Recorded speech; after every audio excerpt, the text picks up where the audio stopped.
Adam mengonfirmasikan kepada Allah dengan bertanya, menyampaikan, qala Rabb, alam takhluqni biyadik? Ya, Adam mengatakan, ya Allah, bukankah engkau yang mencipta aku dengan tanganmu, dengan kuasamu? Qala bala, kan? Kemudian Allah menjawab, ya. Qala, Adam kemudian mengonfirmasi lagi, bertanya lagi, Rabb, alam tanfakh fiyya min rohik? Ya Allah, bukankah rohku juga berasal darimu? Engkau yang meniupkannya sehingga aku menjadi hamba, kan, yang berkehidupan. Qala, Allah menjawab, bala, ya tentu saja Adam. Ya, qala, Adam kemudian berkata lagi, Rabb, alam tuskinni jannatak? Ya Allah, bukankah engkau yang menempatkan aku dalam surgamu, kan? Kemudian qala, Allah Subhanahu wa taala menjawab, bala, ya tentu saja. Ya, qala, kemudian Adam mengonfirmasi kembali, bertanya lagi, Rabb, ya Allah, alam tasbiq rahmatuk ghadabak? Ya Allah, bukankah rahmatmu senantiasa mendahului amarahmu? Masya Allah. Qala, Allah menjawab, bala, ya tentu saja. Qala, maka disinilah Adam mulai menyampaikan substansi permohonannya. Ini penting sekali untuk kita mendapatkan satu rasa tertinggi yang menuntun kita bagaimana cara memohon kepada Allah. Baik, maka Adam kemudian menyampaikan, ara'ait in ana tubtu wa aslahtu araji'i anta ilal jannah? Allahu Akbar. Ya Allah, ya Allah, bagaimanakah putusanmu, ya kan? Jika sungguh aku sekarang ingin memperbaiki diri, bertobat. In ana tubtu, jika aku benar-benar ingin bertobat, memperbaiki diri, kembali pada jalan kebaikan. Kemudian wa aslahtu, lalu setelah aku bertobat itu aku menata sisa hidupku untuk memperbaiki diri sehingga lebih baik daripada hari-hari sebelumnya, kegiatan sebelumnya, aktivitas dan perilaku sebelumnya. Arji anta ilal jannah, apakah engkau pun akan mengembalikan aku ke surga? Baik. Qala, Allah menjawab, na'am. Ya, ya tentu saja, kata Allah. Lalu kemudian di sini qala fa huwa qauluhu fatalaqa Adamu min rabbih kalimat. Maka inilah esensi dari firman Allah Subhanahu wa taala di ayat ke-37 di surah kedua Al-Baqarah. Apa yang ingin disampaikan oleh Ibnu Abbas radhiyallahu taala anhuma di riwayat ini? Nah, di riwayat ini ada dua poin yang sangat penting, teman-teman sekalian, yang penting sekali untuk kita garis bawahi dan menjadi pedoman bagaimana cara kita bertobat dan memperbaiki diri. Ya, yang pertama, ada kesan yang tertangkap bahwa ketika Allah menurunkan ayat-ayat taubat, bukan sekedar pedoman yang isinya membimbing kita untuk menyesali, kemudian memperbaiki dan menata kehidupan lebih baik daripada sebelumnya, tapi di situ juga tertanam nilai-nilai kesungguhan dan keikhlasan yang betul-betul kita mengharapkan karunia dan bimbingan Allah yang menyertai taubat kita itu. Jadi bukan sekedar, ya aku menyesal, ya Allah, aku menyesali perbuatan yang kurang baik, aku ingin memperbaiki diri, aku ingin menata lebih baik lagi. Bukan sekedar kalimat itu yang disampaikan, itu baik, tapi lebih daripada itu. Kalau kita ingin mendapatkan penerimaan terbaik di sisi Allah, kemudian tobat kita betul-betul diterima oleh Allah, yang dengan itu menanamkan ketenangan, kedamaian, dan bimbingan untuk memperbaiki diri, maka dalam memohon taubat itu sertakanlah permohonan rahmat Allah yang mengiringi taubat yang kita mohonkan kepadanya. Bisa dipahami ya?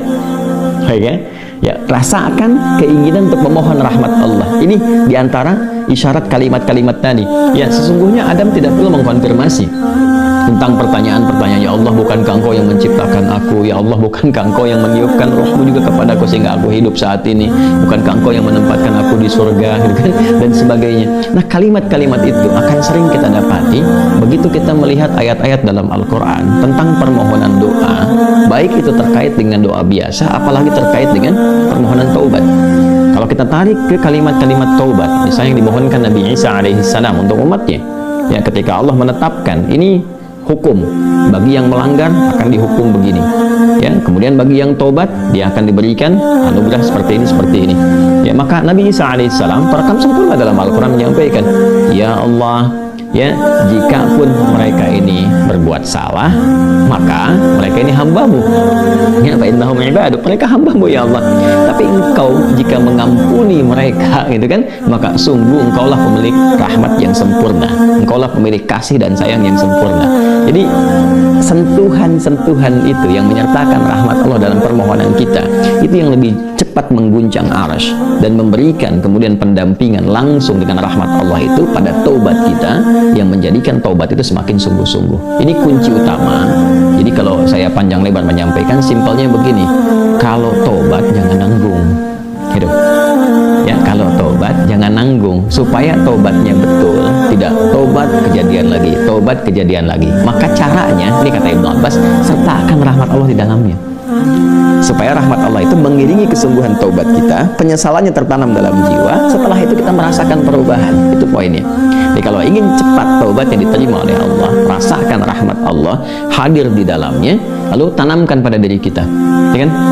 Ya, dihidayahkan Allah yang menciptakan engkau, Allah memberikan jalan kepadamu, Allah memberikan nafas kepadamu, Allah memberikan waktu. Saat kamu akan berpulang, kalau bukan karena rahmat Allah, bagaimana engkau berhadapan dengan Allah saat dihisab, ya kan? Lalu kita balikan, ya Allah, engkau yang menciptakan aku, engkau yang memberikan kehidupan kepadaku, engkau yang memberikan jalan-jalan kepadaku. Sungguh dalam keadaan ini aku hambamu yang engkau maha tahu banyak berbuat maksiat, tapi aku pun menyadari betapa besar rahmatmu yang melampaui murkamu. Maka dengan semua rahmat aku mohon, ya Allah, bimbing hamba untuk bertobat, memperbaiki diri sebelum berpulang kepadamu. Nah, kalimat-kalimat itu dalam. Itu poin yang pertama, ya. Jadi singkatnya itu, jika ingin bertobat jangan nanggung, sertakan rahmat Allah di dalamnya, sehingga membuat kita lebih serius dan lebih kemudian merasa ya dalam jiwa kita untuk kembali kepada Allah. Yang kedua, ada poin anugerah, ya. Orang-orang yang tobatnya serius, yang benar untuk memperbaiki diri, bukan sekedar formalitas dia bertobat ya dengan istighfar misalnya, walaupun di situ pasti ada jalan kebaikan. Nah, orang-orang kembali yang berusaha dengan serius tobat, dia memperbaiki diri, maka di situ mendapat jaminan dari Allah Subhanahu wa taala. Lewat dialog ini, Allah bukan hanya akan membimbing ia untuk memperbaiki dirinya lebih baik dari sebelumnya, lebih tenang, lebih damai, lebih nyaman. Jadi ingat ya, taubat itu hal yang pertama Allah berikan. Itu bukan materi dunia dulu, bukan kedudukannya langsung naik, begitu tidak. Ya, bukan materi bertambah langsung kaya, bukan ilmu langsung banyak, tidak. Yang diberikan kelapangan dulu, ketenangan, kelapangan, kedamaian, dibersihkan yang kotor-kotornya, baru datang melimpah. Ya, baru datang melimpah anugerah-anugerah sesuai dengan pilihan hidup kita untuk beribadah dan sebagai bekal kembali kepada Allah.